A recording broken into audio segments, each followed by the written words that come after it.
आज जो हमारे गेस्ट हैं अभी यहाँ पर पीछे बैक स्टेज पर, उन्होंने बहुत ही यंग एज में यानी कि 16 साल की एज में अपना बिजनेस शुरू किया था। Let's give an energetic and warm welcome to Arjun Deshpande. How are you doing? All good? Please have a seat. Thank you very much for having me here. और आपको मतलब देख के और मतलब बचपन से आपको देखता हुआ आया हूँ, और मतलब मैं कहता हूँ कि बहुत लोग बिजनेस बनाते हैं बट संदीप सर एंटरप्रेन्योर्स बनाते हैं। वो इंस्पिरेशन देते हैं लोगों को, मतलब इंस्पिरेशन ग्रेट थिंग। बचपन से मतलब किस एज से, कब से देखते आए हो आप? मैं अराउंड मेरे एज ऑफ 14-13 से मैं दिखता हुआ आया हूँ। अच्छा, और 16 में आपने अपना बिजनेस शुरू किया? हाँ, बिजनेस शुरू किया था। एक प्रॉब्लम देखने के बाद में मतलब बिजनेस करने के लिए मैंने जेनरिक आधार की शुरुआत कभी नहीं की।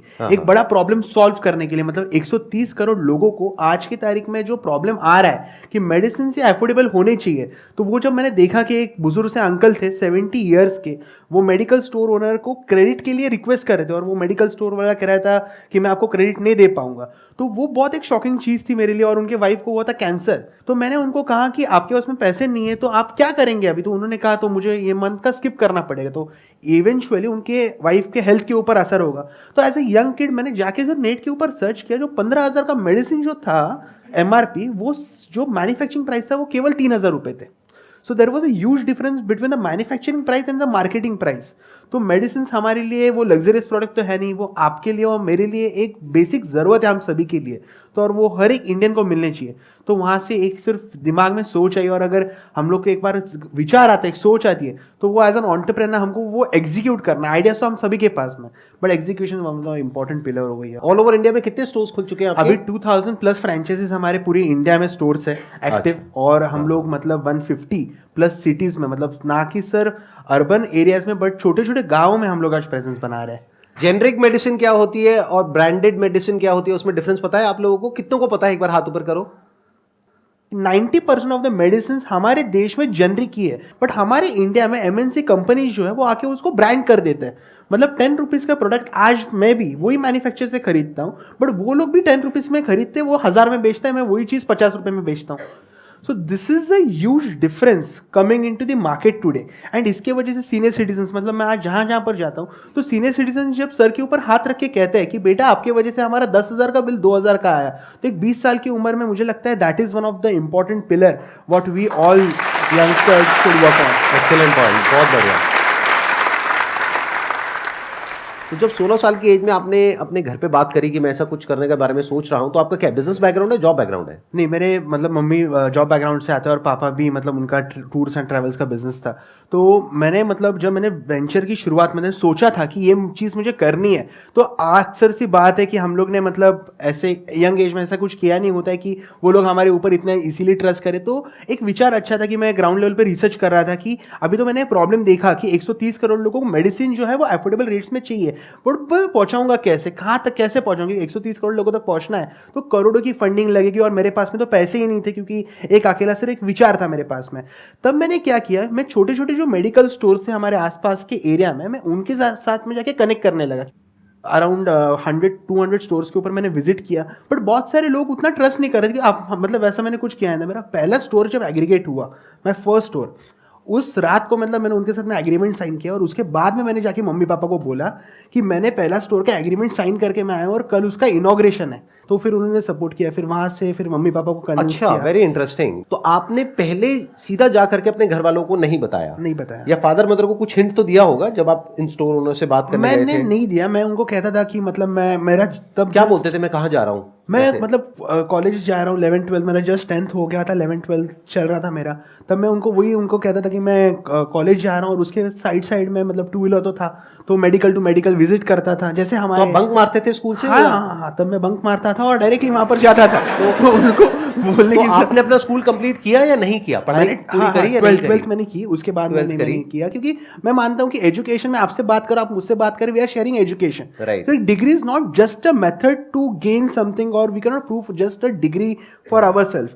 तो हम लोग जो नया करते हैं तो that is mean a lot for me. तो अब मैं ये समझना चाहूंगा कि आप पहले गए 100-150 फार्मासिस्ट के पास में, जिसको इंडिया में हम केमिस्ट बोलते हैं, उनसे जाकर के मिले कि मैं आपके स्टोर को ब्रांडेड कर दूंगा, मैं ये कर दूंगा, मैं वो कर दूंगा, बट वो कहेगा कहाँ से करोगे, पहले दिखाओ तो सही। बराबर है, बहुत बड़ी क्योंकि बात है। तब तक आपका एक भी स्टोर नहीं था, एक भी स्टोर नहीं था। तो कोई ट्रस्ट कैसे करेगा? Correct correct, this is one of the important pillar. जब हम लोग फ्रेंचाइजी मॉडल बोलते हैं, एग्रीगेशन मॉडल बोलते हैं, तो आपके पास में बेस होना चाहिए कुछ तो, जो कि मेरे पास में बिल्कुल नहीं। जैसे संदीप सर ने कहा, this is one of the important pillar. जब हमारे पास में दिखाने के लिस्ट नहीं होता तो लोग आपके ऊपर ट्रस्ट इजीली नहीं करते। मेरा बहुत अच्छा पॉइंट क्या था, मेरा जो पहला स्टोर इनॉग्रेट हुआ था उसके बाद में, मतलब जो वो 2 भाई थे, उनको मैंने बहुत कठिनाई से मैंने कन्विंस किया उनको कि हमारे साथ में जुड़िए। मैंने उनको कहा कि अगर लॉस हुआ भाई साहब वो तो मेरा है, अगर प्रॉफिट हो वो आप ही का दुकान है, आप ही के दुकान में प्रॉफिट आने वाला है, मैं आपका दुकान तो कहीं पर लेके जाने वाला हूँ नहीं। वो लॉस आपका कैसे है? आपने इन्वेस्ट किया था उसमें? मैंने इन्वेस्ट नहीं, मतलब मैं उनको कहा कि 15,000 रुपीज मेरे पास में थे, उसको रीब्रांड कर दिया मैंने पूरा। मैंने उनके पास में मेडिसिन जो थे वो up to 80% lesser direct manufacture से रखे, तो जैसे जैसे मेडिसिन सेल होते थे मैं वापस मंगाता था, वापस सेल करता था, तो वो एक चेन में प्रोसेस में चालू हो गया। बट मेरा जब पहला स्टोर चालू हुआ ना, तब सीनियर सिटीजन्स ने इतना अच्छा डिमांड दिया, बहुत लोग वो स्टोर को सक्सेस, मतलब हमारा पहला स्टोर बहुत सक्सेस हुआ, और वो देख के ही हमारा second store, third store convince हो गया ऑटोमेटिकली। क्योंकि जब हमारा एक सक्सेस स्टोरी चलता है ना मार्केट में, तब लोग सामने से आते हैं कि ये, मतलब वो भाई साहब को लोग आके पूछते थे आप जेनरिक आधार के साथ में जुड़ गए, अभी हम लोग भी इसके साथ में कैसे जुड़े, हमको भी हमारा बिजनेस बढ़ाना है। तो that is the all the chain. But आपको शुरुआत, मतलब मैं हमेशा कहता हूं कि 0 to 1 जाना जितना ज्यादा डिफिकल्ट होता है, उतना 1 to 10 जाना नहीं होता। अभी आपने एक लाइन यूज करी 0 to 1 जाना बहुत मुश्किल होता है, एक बुक भी है 0 to 1 के नाम से। तो I am more interested in that कि आप 0 to 1 गए कैसे, पहला स्टोर ओपन कैसे हुआ? पहले स्टोर में, मतलब मैं आपको कहूंगा कि जो मेरा फर्स्ट स्टोर था ना, तब वो जो मतलब मेडिसिन प्रोक्योर थे, इंपॉर्टेंट पॉइंट क्या था ना, प्रॉफिट मार्जिन का बहुत बड़ा रोल होता है वहाँ पर। आज की तारीख में जो हमारा छोटा दुकानदार होता है, मेरे लिए बहुत एक यूएसपी, मतलब मैं हमेशा उनके साथ बात करता था, तो यूएसपी क्या थी कि प्रॉफिट मार्जिन, जो छोटा मेडिकल स्टोर वाला है आज की तारीख में उनको सिर्फ 5 to 10% प्रॉफिट मार्जिन मिलता है जब वो एमएनसी कंपनीज के ब्रांडेड जेनरिक मेडिसिन सेल करते हैं, क्योंकि उनको वो एमआरपी पे सेल करना होता है, और वो डिस्ट्रीब्यूटर से उनको अगर 100 रुपीज़ की मेडिसिन है वो उनको 95 रुपीज़ 90 रुपीज़ में आते हैं। मैंने वहाँ पर क्या कर दिया, उनको जेनरिक मेडिसिन में 40% का प्रॉफिट मार्जिन दिया, क्योंकि हम लोग के पास में मिडल मैन तो कोई है नहीं, हमको डायरेक्टली मैन्युफैक्चर से प्रोडक्ट लाना है और उनको देना है। तो वो जो मेडिसिन है वो 100 रुपीज़ का एमआरपी था, जिसके ऊपर उनको 95 में परचेस करना था, मैंने वो उनको दे दिया 20 रुपीज़ में, उनको 40 रुपीज़ ऐड करके देने 28 रुपीज़ में, तो उनको लो इन्वेस्टमेंट में हाई प्रॉफिट हो गया। तो उसके वजह से उनका क्या हुआ, इन्वेंट्री मैनेजमेंट बहुत अच्छा हुआ और कम इन्वेस्टमेंट में ज़्यादा प्रॉफिट मार्जिन उनको मिल गया। अब यहाँ पे एक मेरा अगला क्वेश्चन है कि मेडिसिन में एक चीज़ बहुत इंपॉर्टेंट है कि उसकी क्वालिटी परफेक्ट होनी चाहिए, उसमें कोई कॉम्प्रोमाइज़ नहीं होना चाहिए किसी तरह का, क्योंकि अगर मेडिसिन इंसान खरीद रहा है तो अपने शौक के लिए नहीं खरीद रहा है, बल्कि ठीक होने के लिए खरीद रहा है। तो ठीक होना चाहिए, वो तभी होगा जब एक अच्छी मैन्युफैक्चरिंग फैसिलिटी से वो बन करके आएगा। तो अभी तो आप 16 साल के लड़के हो, अब आप गए उन मैन्युफैक्चरिंग फैसिलिटीज़ के पास में, आपने बोला कि ऐसे ऐसे हम अपने जेनरिक आधार के नाम से वो मेडिसिन आपसे लेंगे और आगे यहाँ से हम सेल करेंगे। तो अब अगर मैं वो मैन्युफैक्चरिंग फैसिलिटी हूँ तो मैं आपको उधार तो दूंगा नहीं। करेक्ट। ये आपने कैसे मैनेज किया? वहां से आपको 1-2 लाख रुपए की, 3 लाख रुपए की इन्वेंट्री तो चाहिए ना, तो वो कहां से आई? वो क्या, किसने पैसा इन्वेस्ट किया? अभी इसमें बहुत इंटरेस्टिंग फैक्ट ऐसा है कि इन इंडिया हर एक कंपनी जो एमएनसी होती है ना, उन्हीं का खुद का जेनरिक डिवीजन होता है, बट वो सभी को नहीं पता है, क्योंकि वो लोग जब बैचेस लेते हैं तो उन्हीं के खुद के जेनरिक मेडिसिन होते हैं मार्केट में अवेलेबल। और जब हम लोग कंपनी को अप्रोच करते हैं डायरेक्टली कि हमको जेनरिक, क्योंकि तब के समय में मैं सभी प्रोडक्ट के ऊपर जेनरिक आधार का लोगो नहीं लगा सकता था, क्योंकि वो मुझे लाखों करोड़ों रुपए का खर्चा आ जाता था। तो मैंने क्या किया, वो मैन्युफैक्चरर डायरेक्टली अप्रोच किया कि आप मुझे आपके जेनरिक मेडिसिन दे दीजिए, बॉक्स के हिसाब से दे दीजिए। तो मुझे उन्होंने उनके लोकल जो स्टॉकिस्ट थे उनके साथ में कनेक्ट कर दिया। तो वहाँ से तो मुझे स्ट्रिप में, मतलब वो मुझे लगता है कि अराउंड 10-15,000 का तो मैंने पहले दिन मेरा इन्वेंट्री रखा था, जो कि पहले दिन में ही हो गया खत्म। और उसी से जो हमारा प्रॉफिट हुआ था, मैंने सेकंड डे का इन्वेंट्री खरीद लिया। एक एक करके चैलेंजेस को मीट करते हैं, because there are 4 P's of marketing: product, place, price and promotion, right? Correct. तो एक बात करते हैं प्रोडक्ट की। तो प्रोडक्ट में आपने क्या किया, खुद अपने जेब से पैसा इन्वेस्ट नहीं किया, अपने ब्रांड से नहीं निकाला, क्योंकि आपके पास में पैसे थे ही नहीं। तो आपने क्या किया, उन्हीं कंपनीज के जेनरिक प्रोडक्ट्स थे जिनको वो कंपनीज प्रमोट नहीं करती थी। क्यों? क्योंकि उसमें उनको मार्जिन नहीं मिलता था, राइट? Of course. ये हो गया प्रोडक्ट। अब आता है प्लेस। प्लेस में आपने क्या किया, आपने किसी तरीके से उन 2 भाइयों को कन्विंस कर दिया जो आपका पहला स्टोर था, और वो कन्विंस हो भी गए। तो इसका मतलब कि कितनी आपके अंदर एक, मैं क्या कहूंगा, कैसा जज्बा होगा या डिजायर होगा या कॉन्फिडेंस होगा या एक जोश होगा कि आप उनको कन्विंस कर पाए, तो वो आपने कन्विंस कर दिया। तो प्लेस आपको वहां पे मिल गई, मतलब जगह उनकी, बस ब्रांड मेरे पास कॉन्फिडेंस बहुत था। मतलब मैंने उनको, जब मैं कह रहा था ना, मैं उनको फैक्ट्स के साथ बात कर रहा था, क्योंकि ये चीज उनको पता थी, बट वो करने की हिम्मत नहीं थी उनमें। मैंने उनको वो हिम्मत दी। एक विचार दिया, मैंने उनको एक ड्रीम सेल, विजन दिखाई कि देखो Vision ये हो दिया। सकता है, ये पॉसिबिलिटी है। Possibility अब है। उसमें आपका और उनका रेवेन्यू शेयरिंग अरेंजमेंट क्या था, यानी कि जो भी मेडिसिन बिकेंगी ये ब्रांडिंग होने के बाद में, आपका ब्रांड आने के बाद में, तो उसमें कितना पैसा उनका, कितना आपका? नहीं, मैंने उनके साथ में कुछ भी रेवेन्यू शेयरिंग नहीं किया। मैंने क्या किया कि मैं आपको खरीद के दूंगा और उसमें मेरा डायरेक्ट कट होगा, आपको ठीक है। जितना है, मतलब वो मिनिमम Got कट it, था। got it, तो got उसमें क्या था, फिर मैं उनके साथ में कभी भी प्रॉफिट शेयर करने के लिए बैठा नहीं। अगर मैं बैठ जाता ना तो मुझे कभी जिंदगी में प्रॉफिट नहीं देते थे वो। दैट्स अगेन अ गुड क्या- पॉइंट। आप समझ गए ना इन्होंने क्या किया? इन्होंने कहा आपको मुझे 1 रुपए भी नहीं देना, मेडिसिन मैं ला करके आपको लाके दूंगा दूंगा। सस्ते में। मान लो 100 रुपए की आप बेच रहे हो, मैं आपको ला करके 20 रुपए में दूंगा, आप उसको 28 रुपए की बेचो। कस्टमर को भी correct। फायदा, हाँ जी, आपको भी फायदा, और मुझे 15 रुपए में मिलती थी वो। और आपको 15 रुपए में मिल गई, Simple। इनको 5 रुपए मिल गया पीछे से। सिंपल हो गया ना बिजनेस मॉडल, यहां पे हमने क्रैक कर लिया। प्रोडक्ट, प्लेस, प्राइस भी हमारा क्रैक हो गया। प्रमोशन, आपके स्टोर के बाहर लिखते हैं कि आपको 80% अफोर्डेबल मेडिसिन मिलेंगे, तो पूछेगा बहुत तो आकर लोग के। है ना, बहुत हाँ। तो लोग क्यूरियोसिटी से आ जाते हैं, राइट, ये क्या चीज है। हाँ। हमको अगर मतलब आप कोई भी चीज देखेंगे यहाँ पर सेल है, मतलब मेडिसिन ये सेल वगैरह नहीं है, इट इज अ नेसेसिटी। तो मैंने क्या लिखा था, मेडिसिन ट्रू प्राइस लिखा था, और उसकी वजह से पहले स्टोर के ऊपर पहले दिन हमारे पास में 25 से 30 लोग आ गए थे पूछने के लिए, और उसमें से कम 10 से 11 लोगों ने प्रोडक्ट भी खरीदे थे पहले दिन पे। तो उससे वो चीज़ हो गई। फिर मैं तो बाहर जा के मार्केटिंग तो करता था, और उससे फिर धीरे धीरे और लोग आने लगे। मैंने पहले मेरा जो स्टोर था तो मैंने हेल्थ कैंप्स लगाए वहाँ पर, फ्री हेल्थ चेकअप्स। उसके वजह से डायबिटीज़ होने दीजिए, किडनी होने दीजिए, 4-5 टेस्ट थे जो 1000 रुपये तक के थे, मैंने वो 100 कस्टमर्स को फ्री ऑफ कॉस्ट कर दिए। तो वो 100 कस्टमर्स को जिनको मैंने वो टेस्ट दिए, वो मेरे साथ में मतलब वो लॉन्ग टर्म के लिए जुड़ गए मेरे साथ। तो उसमें तो Excellent मेरा point। 1 रुपये का खर्चा नहीं है। आपको सिर्फ ना पॉइंट्स रहते हैं ऑलरेडी मार्केट में, बट ना एंटरप्रेन्योर मतलब सब चीज़ें ना अलग अलग रहती है। एंटरप्रेन्योरशिप हमको क्या रहती है पता है, आपको सब डॉट्स को ज्वाइन करना आना चाहिए। अगर आपको डॉट आपने ज्वाइन कर दिया, इसका डॉट यहाँ पर, इसका डॉट यहाँ पर, तो आप बिजनेस बना सकते हैं। ये देखिए, पैसा तो आज देश में हर कोई कमाता है, पैसा कमाना बहुत आसान है, बट एक प्रॉब्लम को सॉल्व करना वो बहुत डिफिकल्ट है। That to a big problem which is a genuine problem.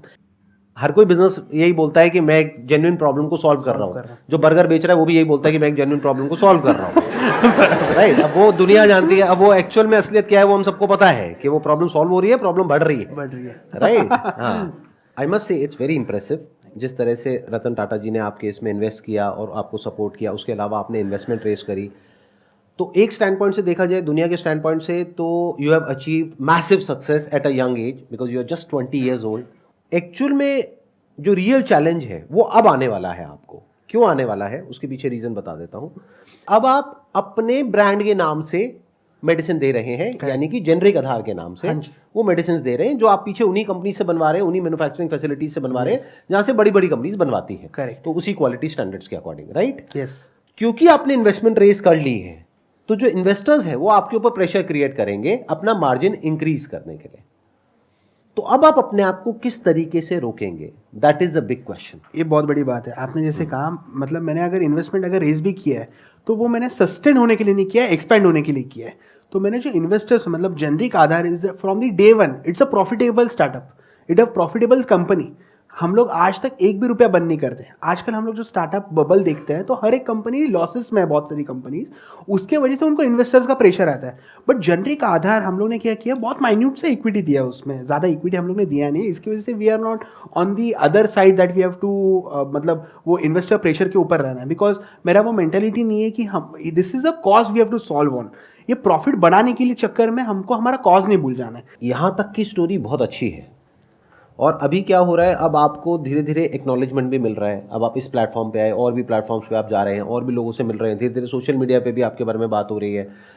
तो अब क्या होगा कि जब सक्सेस मिलती है और सक्सेस के साथ में फेम मिलता है, तो धीरे धीरे हमारी जो वैल्यूज़ हैं वो बैक सीट ले लेती है।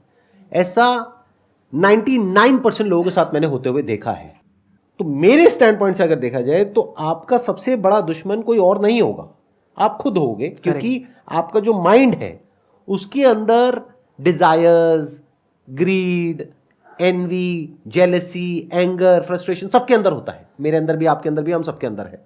तो जब वो हावी होता है तो इंसान का दिमाग पलटने में 1 सेकंड लगता है, बराबर है। तो वो आज नहीं तो कल पलटेगा। तो आप कैसे रुक पाओगे अपनी वैल्यूज पे, क्योंकि अगर आप अपने ब्रांड से बेच रहे हो तो किसी को नहीं पता कि आपका मार्जिन क्या है। और अपने मार्जिन को बढ़ाना आपके लिए बाएं हाथ का खेल है। तो अब क्या होगा कि फ्यूचर में आप खुद धीरे धीरे आप देखोगे कि आप खुद एक फार्मा कंपनी बनते चले जाओगे।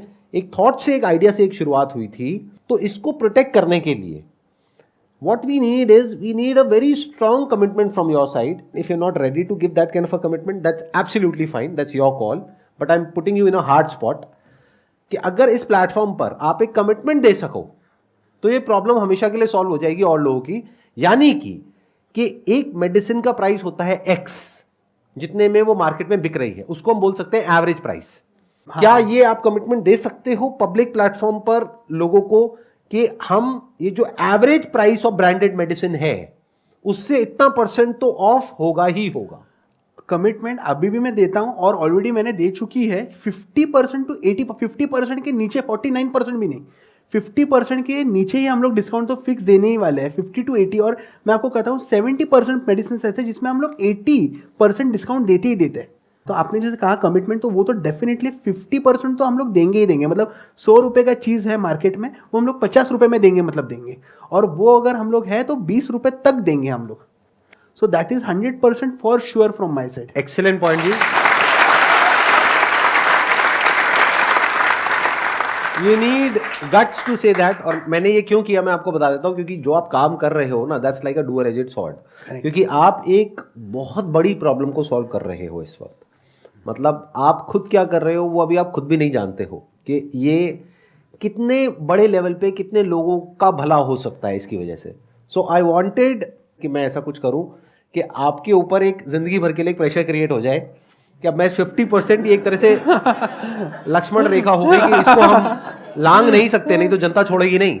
नहीं ना? हाँ, तो ये जरूरी है। क्योंकि क्या होता है, नहीं तो ये जो ग्रीड है ना, ये एक बार शुरू हो जाए ना खेल, एक बार, तो वो कैसे स्नोबॉल इफेक्ट बनता है कोई सपने में भी नहीं सोच सकता।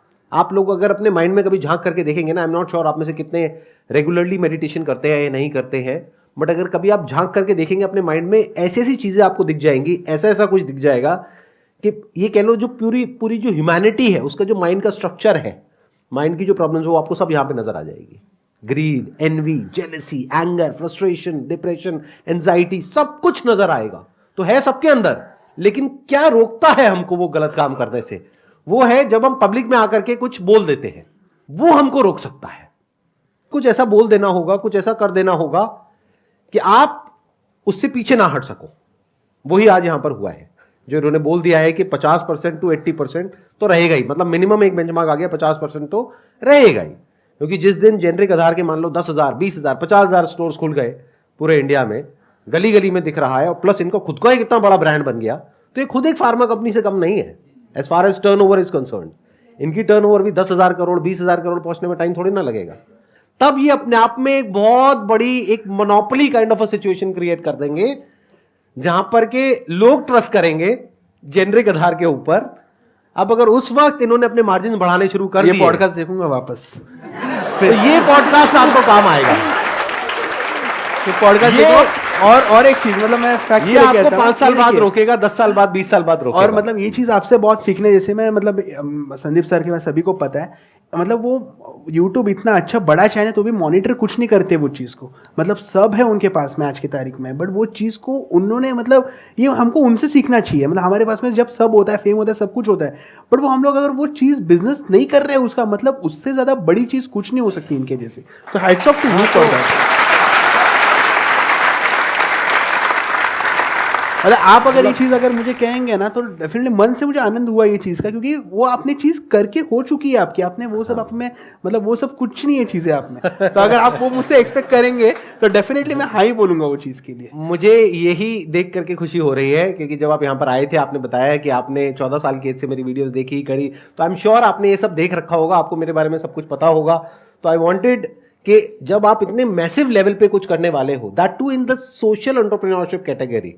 एक होता है नॉर्मल एंटरप्रेन्योरशिप, एक होती है सोशल एंटरप्रेन्योरशिप। सोशल एंटरप्रेन्योरशिप का मतलब ये नहीं होता चैरिटी, मतलब होता है कि ये अपना पैसा भी कमाएंगे, लेकिन उस ग्रीड को अपने ऊपर हावी नहीं होने देंगे। वो जो कॉज है, यानी जो सोसाइटी का भला है, वो हमेशा फ्रंट में रहेगा, और जो प्रॉफिट है वो सेकेंडरी रहेगा। That is the idea. क्योंकि प्रॉफिट नहीं होगा तो ऑपरेट कैसे करेंगे, सस्टेन कैसे करेंगे?